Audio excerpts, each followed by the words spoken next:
இப்போ நம்ம இயல் 4க்கு போகிறோம். அதாவது இயல் 4ல் முதலாவதாக வர்றது நற்றிணை. நற்றிணை என்பது என்ன? சங்க நூல்களில் சொல்லப்பட்ட முதலாவதாக இடம்பெற்றிருப்பது. 8 தொகை நூல்களில், சங்க நூல்கள் என்று சொன்னால் 18 நூல்கள், 8 தொகை 8 நூல்களும், அதை தொடர்ந்து 10 பாட்டில் 10 நூல்களும், மொத்தம் 18. இவற்றில் தொகை நூல்களில், தொகைனா குறிஞ்சி முல்லை மருத நெய்தல் பாலை என்ற நூலில் முதலாவதாக இடம்பெற்றிருப்பது நற்றிணை. இதனுடைய நூற்குறிப்பு சொல்லும்போது நல் என்று பெயர்படுகிறது. நல் என்று சொன்னால் நல் என்பது எதை குறிக்கும் என்று சொன்னால் நற்றிணை, நல்ல நூல் என்று பொருள், நன்மை தரக்கூடிய நூல். இது 275 புலவர்களால் எழுதப்பட்டது. இது ஒவ்வொரு காலகட்டத்தில் எழுதப்பட்ட நூல்களினுடைய மொத்த தொகுப்பு இது என்று சொல்கிறோம். நாம் மொத்த புலவர்களால் கூடி எழுதப்பட்டது. 275 புலவர்கள் ஒவ்வொரு காலகட்டத்தில் வாழ்ந்தவர்கள் எல்லாம் சேர்ந்து எழுதப்பட்ட நூல்களை எல்லாம் ஒன்றாக திரட்டு இங்கே வைக்கப்பட்டுள்ளது. இதை யார் தொகுத்தாங்கன்னு தெரியாது, ஆனால் தொகுப்பித்தவன் அந்த ஆணையிட்ட மன்னன் மாறன் பெருவைதி, பன்னாடு தந்த மாறன் பெருவைதி என்று சொல்லுகின்றார்கள்.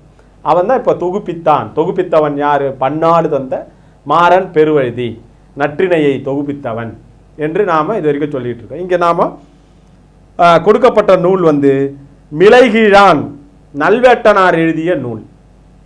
ஒரு பாடல், அவர் எழுதிய ஒரு பாடலை நமக்கு பாடப்பகுதியாக இங்கே கொடுத்துருக்காங்க. இங்கே பாருங்க, அரிகால் மாறி, அரிகால் ஏற்கனவே அறுத்தெடுக்கப்பட்ட வயல், நன்றாக அறுத்து வளைந்த நெற்கதிர்களை அறுத்தெடுக்கப்பட்ட வயல், அதுதான் இங்கே சொல்றாரு. அரிகால் மாறி, மாறியாச்சு, அறுத்தெடுக்கப்பட்டு இப்போ மறுபடியும் பயிர் செய்வதற்கான பக்குவம் செய்வதற்காக தயார்படுத்தப்பட்டு கொண்டிருக்கின்றது. அங்கன் அகல்வயல், அப்பேற்பட்ட பெரிய பரந்த வயலானது, தயார் செய்யப்பட்ட பரந்த வயல், மறுபடியும் தயாரான, மறுபடியும் விளைவதற்கு தயாராக்கப்பட்ட ஒரு வயல். மறுகால் உழுது, மீண்டும் அவற்றிலே உழுது பயிர் செய்வதற்காக உழப்பட்ட அந்த ஈர நிலம், அதான் இங்க சொல்றார்.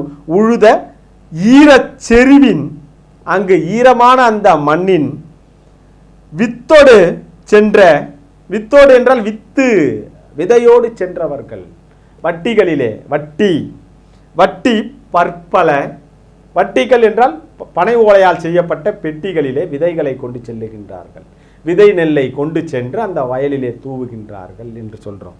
இப்போ பார்த்தீங்கன்னா, மீனோடு பெயரும் யாவனர் ஊரே, அங்கு சென்று அந்த விதைகளை எல்லாம் வயல்களிலே தூவி விட்டு அந்த காலியான அந்த பனை ஓலை பெட்டிகளிலே அந்த வயலிலே இருக்கின்ற மீன்களை பிடித்து கொண்டு, மறுபடி யாவனர் என்ற பொருள் என்னன்னா புதிய வருமானம் என்று பொருள், புதிய வருவாய் என்பது அந்த யாவனர் என்றால்.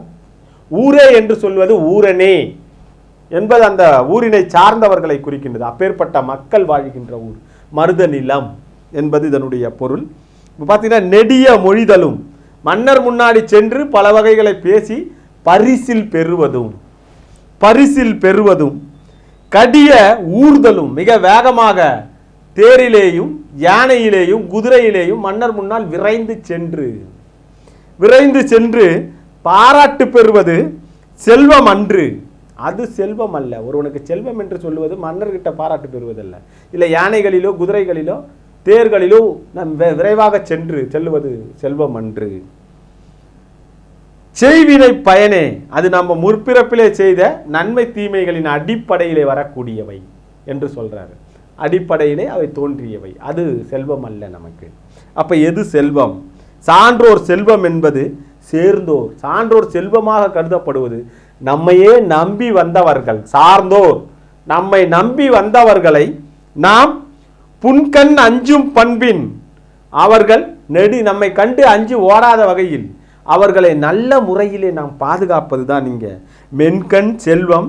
செல்வம் என்பதுவே நம்மை நாடி வந்தவர்களை போற்றி பாதுகாப்பது தான் நம்முடைய மிகப்பெரிய செல்வம் என்று சொல்றார்.